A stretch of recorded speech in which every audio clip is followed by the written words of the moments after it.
अच्छा, वृंदावन जब हम लोग गए थे, फॉर्चुनेटली मैं आपके साथ ही हाँ गया जी, हाँ था। जी, हाँ जी। तो वो कुछ दिन हैं जो मुझे अभी भी लगता है कि उस लेवल का पीस, उस लेवल की शांति, वो एक डिफरेंट प्लेस है।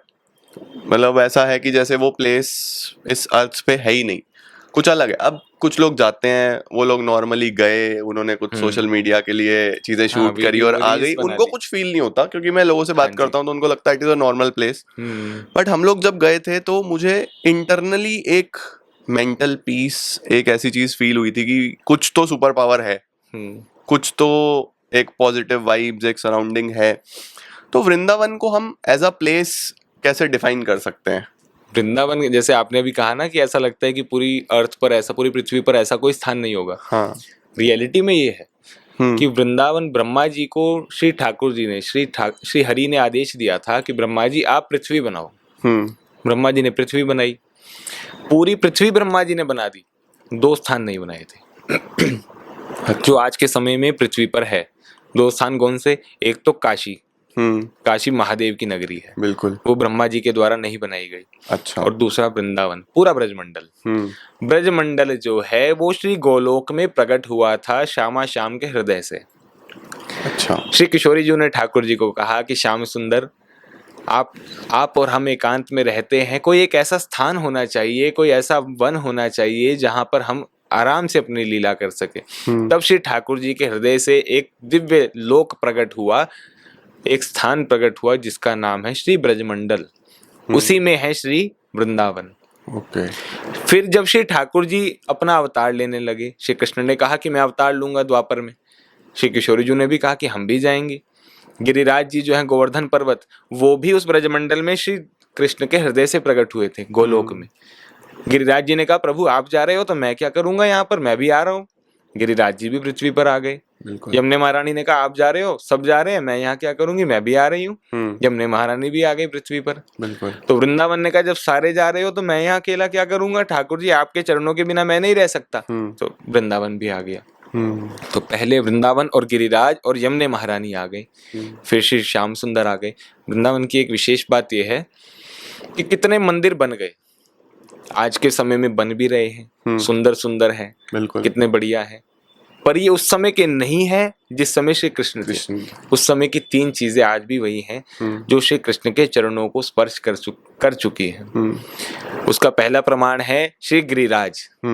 गिरिराज जी साक्षात श्री कृष्ण है। ये वही गिरिराज जी है जो गोलोक से चल कर के आए, किसी मूर्तिकार ने नहीं बनाया, किसी आर्किटेक्ट ने नहीं बनाया। वही गिरिराज जी है जिनको श्री श्याम सुंदर ने अपनी उंगली पर धारण किया था। दूसरी यमुने महारानी, यमुना जी। यमुना जी का जल वही है, किसी ने नहीं बदला।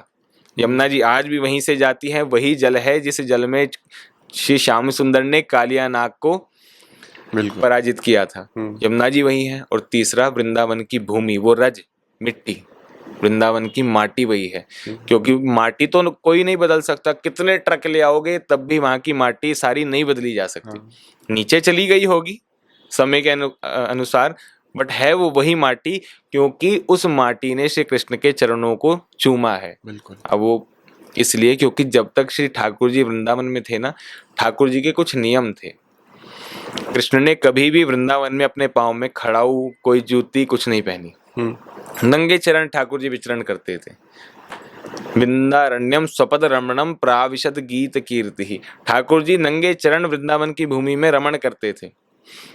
और उस भूमि में रमण की ये लीला भी इसलिए है कि मैया ने एक बार कहा कि लाला तू वन में जातो है, गैया को लेकर के नेक अपने पाँव में जूती पहन ले। ठाकुर जी कहा मैया लो मेरे पाँव की जूती का नाप ले लो। मैया ने नाप दिलवा दिया जूती बनाने वाले को। ठाकुर जी ने कहा ये मेरी सारी गैया जो है ना, इनका भी नाप लो।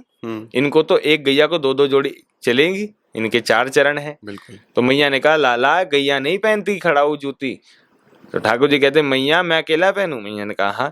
ठाकुर जी कहते यदि मेरी गैया नहीं पहनेगी ना तो मैं भी नहीं पहनूंगा, आज से मैं भी वृंदावन में नंगे चरण विचरण करूंगा। ठाकुर जी ने कभी नहीं पहनी। तो वो नंगे चरणों को, श्याम सुंदर के नग्न चरणों को वृंदावन की भूमि स्पर्श कर चुकी है। और वो प्रसाद है। प्रसाद भी इसलिए है क्योंकि उस माटी को ठाकुर जी ने भोग लगाया था। मैया, अरे मैया तेरा लाला बड़ा उद्यमी है, देख तेरे लाला ने माटी खा ली। ठाकुर जी कहते मैया ना हम बक्षितमानंब सर्वे मिथ्याभिशंसनः, ये सारे झूठ बोल रहे हैं लाला, मैंने कोई माटी नहीं खाई। देख लो यदि सत्यगिरस्तर ही समक्षम पश्चिमे मुखम, मेरे मुख में देख ले। तो मैया को सारे ब्रह्मांड का दर्शन हुआ था। तो वो वृंदावन की भूमि जो है प्रसाद बन गई कि ठाकुर जी एक बार जिसको भोग लगा लें वो तो हमारे लिए प्रसाद है। इसलिए तो उसको हम मस्तक पर लगाते हैं कि श्याम सुंदर आपका प्रसाद, आपके चरणों की रज मैं अपने मस्तक पर लगा। बड़ी विशेष बात है वृंदावन की। हम लोग भी जब गए थे तो हम स्पेशली वहां से लेके आए थे थोड़ी सी कि हाँ हम घर लेके जाएंगे। तो वृंदावन अगर कोई ऐसा इंसान है जो पहली बार जा रहा है, मेरी अभी कुछ लोगों से बात हुई थी वो वृंदावन गए, तो जितनी जगह हम गए थे उन्होंने बहुत सारी चीजें तो देखी ही नहीं। तो अगर हम किसी को बताएं कि किसी को वृंदावन प्लान करना है तो पूरा प्लान क्या होना चाहिए, वृंदावन कितने दिन में जाए वो, और किस तरीके से वो वृंदावन सारा मेन देख पाए, क्या पूरा एक अरेंजमेंट होना चाहिए? वृंदावन में वैसे तो मंदिर तो आप गिन भी नहीं सकते। पहले तो बोलते थे 5,000 है, अब तो मुझे लगता है 7,000 क्रॉस कर गए हैं, इतनी ज्यादा अब बन गए हैं। पर विशेष तौर पर सबसे पहले वृंदावन जाओ तो उतरते ही गाड़ी से परिक्रमा मार्ग जहां आपको दिखे, परिक्रमा में एक बार दंडवत कर दो। हमने भी वहां पर किया था। परिक्रमा जो ब्रज की परिक्रमा है वृंदावन की, वहां दंडवत करो जाओ। उसके बाद परिक्रमा के आगे चलते चलते आप यमुना जी के तट पर पहुंच जाओ। यमुने महारानी को दंडवत करो, क्योंकि यमुना जी देखो वही है जो यमुनोत्री से चल करके आ रही है। यमुना जी वही है जो यमुनानगर से होकर के जा रही है। यमुना जी वही है जो दिल्ली से होकर के जा रही है, और यमुना जी वही है जो वृंदावन में है। बिल्कुल यमुनानगर से जाती है यमुना जी, ऊपर पुल से जब गाड़ियां जाती है कोई नहीं दंडवत करता, कोई नहीं उतरता नीचे प्रणाम करने के लिए, कोई नहीं कहता कि जय यमुने महारानी आपकी, सब चले जाते हैं गाड़ी चला करके। दिल्ली में तो यमुना जी को और दूषित कर दिया। बिल्कुल। पर यमुना जी जैसे ही वृंदावन के स्थान में उस परिवेश में प्रवेश करती हैं तो यमुना जी की महिमा बढ़ जाती है। फिर हर कोई वहां लेट करके, यमुनानगर का व्यक्ति जो यमुना जी में कभी प्रणाम करने नहीं गया, यमुनानगर का व्यक्ति भी वृंदावन की यमुना जी को देख करके दंडवत करता है। तो वहां पर यमुना जी जो है महारानी है ब्रज की, क्योंकि राधा रानी का दर्शन तो हमें हो नहीं रहा, तो ठाकुर जी आपकी दूसरी महारानी श्री यमुना जी तो हमारे सामने है, ये हम पर कृपा करने वाली है। उसके बाद सबसे पहले जाओ बिहारी जी, क्योंकि ब्रज के राजा हैं। बिहारी जी को जाकर के अटेंडेंस लगाओ पहले, ऐसा नहीं कि पहले कहीं और चले गए, पहले बिहारी जी जाओ। बिहारी जी के मंदिर से पीछे चले जाओ, किसी से पूछ लो राधा वल्लभ जी, राधा वल्लभ जी का दर्शन करो। राधा वल्लभ जी भी हमारे बड़े प्यारे दुल्हा सरकार है, उनका हर दूसरे तीसरे दिन ठाकुर जी को विवाह का बड़ा शौक है। राधा वल्लभ जी का विवाह बड़ा होता है। अच्छा, जाओ तो ठाकुर जी को आज सेहरा बंधा है, आज ठाकुर जी का यहाँ विवाह है, आज ये परिवार विवाह करा रहा है, आज ये भक्त विवाह करा रहा है। तो ठाकुर जी तो ब्याहुला के रसिक ठाकुर हैं राधा वल्लभ जी। राधा वल्लभ जी की गली से बाहर आओ और बाहर किसी से पूछ लो मोटा गणेश जी।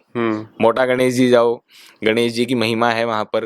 गणेश जी भी बढ़िया, उनका नाम ही मोटा गणेश जी है, तो उनको प्रणाम करो। वहां पर साधुओं ने खूब तपस्या करी। फिर वहां से पूछो सेवा कुंज। सेवा कुंज वो स्थान है जहाँ श्री कृष्ण श्री किशोरी जी के चरणों की सेवा करते हैं। रसखान एक भक्त आए थे ना, मुसलमान थे, पर आए तो सारे ब्रजमंडल में दीवाने हो गए ठाकुर जी का दर्शन करके। उनको ये पता चली कि कथाओं में सुनाया गया है कि कृष्ण कभी वृंदावन छोड़ करके नहीं गए। बिल्कुल। अब उनके मन में आया छोड़कर नहीं गए तो यहीं कहीं होंगे। तो रसखान जो है पूरे वृंदावन में खोजने लगे, ठाकुर जी नहीं मिले। ये बरसाना चले गए कि शायद किशोरी जी के पास होंगे, पूरे बरसाने में खोजा, ठाकुर जी नहीं मिले। मथुरा में, गोकुल में, नंदगांव में, गिरिराज जी में ठाकुर जी कहीं नहीं मिले। अंत में रसखान घूमते घूमते आए सेवा कुंज, और सेवा कुंज में आकर के देखा क्या, जाए बैठे हो पलोटत राधिका पायन। श्री ठाकुर जी का दर्शन हुआ। कैसा दर्शन हुआ? ठाकुर जी बैठे हैं, ठाकुर जी की गोद में श्री किशोरी जी के चरण है, और ठाकुर जी खूब बढ़िया से सेवा कर रहे हैं। इसलिए उस स्थान का नाम हो गया सेवा कुंज। हम सेवा कुंज जाएंगे। फिर सेवा कुंज से आगे पूछ लो, आगे चलो, लेफ्ट हैंड पर एक गली मुड़ती है, वहां पर राधा दामोदर जी है। राधा दामोदर जी का दर्शन ऐसा है कि उस स्थान पर एक गिरिराज जी की शिला रखी है। उस शिला पर श्री कृष्ण के चरणों के चिन्ह पूरे अंकित हैं। अच्छा। आप ठाकुर जी के चरण चिन्ह पूरे देख सकते हो, ठाकुर जी के पांव की उंगलियां, ठाकुर जी का जो पांव का तल होता है, बंसी का चिन्ह है, उसमें गैया सुरभि गाय के चरणों का चिन्ह है उसमें, तो उस शिला का दर्शन होता है। वहां की 4 बार परिक्रमा होती है। कहते हैं कि जो एक बार उस शिला की पूरे प्रांगण की 4 बार परिक्रमा कर लेता है, उनको गिरिराज जी की परिक्रमा करने का फल मिलता है। अच्छा। पर ऐसा नहीं कि कोई पॉडकास्ट सुन करके वहीं 4 छोटी छोटी परिक्रमा लगा ले तो गिरिराज जी की परिक्रमा हो गई। हाँ। गिरिराज जी की परिक्रमा की अलग महिमा है। फिर वहां से हम निकलेंगे, वहां से किसी से पूछ लेंगे मीराबाई का दर्शन करना है, फिर आगे चल करके मीराबाई का दर्शन करेंगे। मीराबाई से पूछते पूछते हम चलेंगे निधिवन, वो भी पास में ही है। धीरे धीरे वहाँ लस्सी की कचौड़ी की दुकानें आएंगी, वहां से होते होते निधिवन पहुंच गए। निधिवन में दर्शन किया, ठाकुर जी का बड़ा प्यारा दर्शन है, हरिदास जी का दर्शन है। निधिवन की भूमि में वहीं से श्री ठाकुर जी श्री बिहारी जी प्रकट हुए थे। प्राकट्य स्थली है श्री बिहारी जी की, उसका दर्शन किया। बंदरों का दर्शन किया बढ़िया। फिर वहां से घूम करके आए। निधिवन की दीवार जो है उसके साथ ही बिल्कुल राइट हैंड में गली जा रही है, वहां पर बड़े प्यारे मेरे प्यारे ठाकुर हैं श्री राधा रमन जी, जो मेरे दिल में हमेशा बसते हैं। राधा रमन जी छोटे से ठाकुर हैं, कोई कोई जाता है, पर जो जाता है वो दीवाना होकर के आता है। बिल्कुल। सारे ठाकुर जी तो बढ़िया हष्ट पुष्ट हैं, राधा रमन जी इतने से ही हैं, छोटे से हैं। देखने पड़ते हैं ऐसे करके। हाँ। छोटे से ठाकुर हैं। तो राधा रमन जी का दर्शन किया। राधा रमन जी से पूछ लो, किसी से पीछे चले जाओ, गोपेश्वर महादेव का दर्शन करो, जहाँ पर महादेव भी आज भी गोपी बनते हैं। जो उज्जैन में भूत भावन भगवान भस्म भभूत लगाते हैं, जिनके कंठ में नाग है, कंठ में मुंडों की माला है महाराज, बड़े बड़े भूतगण जिनकी सेवा करते हैं, वो वृंदावन में गोपी बन करके बैठे हैं कि ठाकुर जी मैं आपकी गोपी हूँ। तो गोपेश्वर महादेव का दर्शन किया, गोपीनाथ जी का दर्शन भी वहीं पर है, ये दर्शन किया। फिर परिक्रमा में अनेक स्थान है, फिर दर्शन करते करते गोपीनाथ जी के दर्शन करने के पश्चात आप बाहर आ जाओ। अब जो आजकल के नौजवान है वो कहेंगे कि हमें वहां जाना है जहाँ अंग्रेज आते हैं, कहते हैं ना, जहाँ पर फॉरेनर्स आते हैं। तो फिर आप रिक्शा करो, वृंदावन में बोलते हैं टमटम, वो करो और जाओ इस्कॉन। इस्कॉन जाओ, वहाँ ठाकुर जी का बड़ा प्यारा दर्शन है, बलराम जी का दर्शन है, किशोरी जी का दर्शन है, निताई गौर जी का दर्शन है, वो दर्शन करो। फिर रात को चले जाओ प्रेम मंदिर। प्रेम मंदिर में लाइटिंग का दर्शन करो, बहुत अच्छी, कुछ नया है वृंदावन में, वो दर्शन करो। फिर रात को आप थक गए, फिर रात को कुछ खा पी के आराम से शयन करो और अगले सुबह चले जाओ गिरिराज जी या बरसाने, कहीं भी चले जाओ। इस प्रकार से आप वृंदावन का एक टूर तैयार कर सकते हो। आपने दर्शन करना है तो कैसे कैसे, बिहारी जी, राधा वल्लभ जी, फिर मोटा गणेश जी, सेवा कुंज, राधा दामोदर, मीराबाई, निधिवन, राधा रमन जी, गोपेश्वर, गोपीनाथ जी, यमुना जी, वृंदावन की परिक्रमा। इस प्रकार से आप सोच करके चलिएगा कि कैसे कैसे प्लान करना है।